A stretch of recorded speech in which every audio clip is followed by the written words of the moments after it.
ನಮಸ್ತೆ ಎಲ್ಲರಿಗೂ. ಪ್ರತಿಕೇಶ್ ಕಿಚನ್ಗೆ ಸ್ವಾಗತ. ಇವತ್ತಿನ ರೆಸಿಪಿ ಸ್ಪೈಸಿ ಗಾರ್ಲಿಕ್ ಮಖಾನ. ಬನ್ನಿ ನೋಡೋಣ ಹೇಗೆ ಮಾಡೋದು ಅಂತ.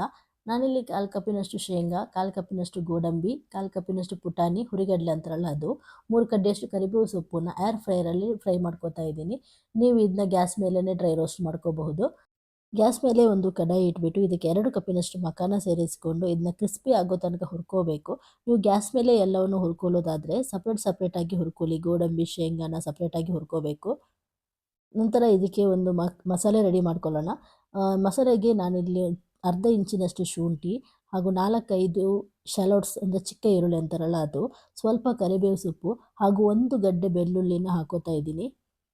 ಇದರ ಜೊತೆಗೆ 1 ಟೀ ಸ್ಪೂನಿನಷ್ಟು ಮೆಣಸಿನ ಹುಡಿ ಹಾಗೂ 1/4 ಟೀ ಸ್ಪೂನಿನಷ್ಟು ಅರಶಿನ, ರುಚಿಗೆ ತಕ್ಕಷ್ಟು ಉಪ್ಪು ಸೇರಿಸ್ಕೊಂಡು ಇದನ್ನ ನುಣ್ಣಗೆ ರುಬ್ಕೋಬೇಕು. ನಿಮಗೆ ಖಾರ ಜಾಸ್ತಿ ಬೇಕು ಅಂದರೆ ಇನ್ನೂ ಸ್ವಲ್ಪ ಚಿಲ್ಲಿ ಪೌಡ್ರನ್ನು ಸೇರಿಸ್ಕೋಬಹುದು. ಗ್ಯಾಸ್ ಮೇಲೆ ಕಡಾಯಿ ಇಟ್ಟು ಅದು ಬಿಸಿ ಆದಮೇಲೆ 1 ಟೀ ಸ್ಪೂನಿನಷ್ಟು ತುಪ್ಪನ ಹಾಕ್ಕೊಂಡು ರುಬ್ಬಿದ ಮಸಾಲಾನ ಸೇರಿಸ್ಕೊಂಡು ಚೆನ್ನಾಗಿ ಹುರ್ಕೋಬೇಕು. ಮಸಾಲ ಫುಲ್ ಡ್ರೈ ಆಗಬೇಕು, ಅಲ್ಲಿ ತನಕ ಹುರ್ಕೊಂಡಾದಮೇಲೆ ಹುರಿದಿಟ್ಕೊಂಡ ಮಖಾನ, ಕಡಲೆಬೀಜ ಎಲ್ಲವನ್ನು ಸೇರಿಸಿ ಚೆನ್ನಾಗಿ ಮಿಕ್ಸ್ ಮಾಡ್ಕೋಬೇಕು.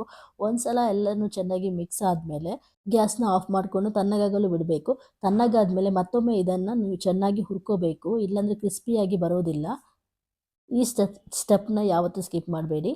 ಹಾಗೆ ಈ ರೆಸಿಪಿ ನಿಮಗೆ ಇಷ್ಟ ಆದರೆ ದಯವಿಟ್ಟು ಲೈಕ್ ಮಾಡಿ ಹಾಗೂ ನನ್ನ ಚಾನಲ್ನ ಸಬ್ಸ್ಕ್ರೈಬ್ ಮಾಡಿ. Thank you for watching.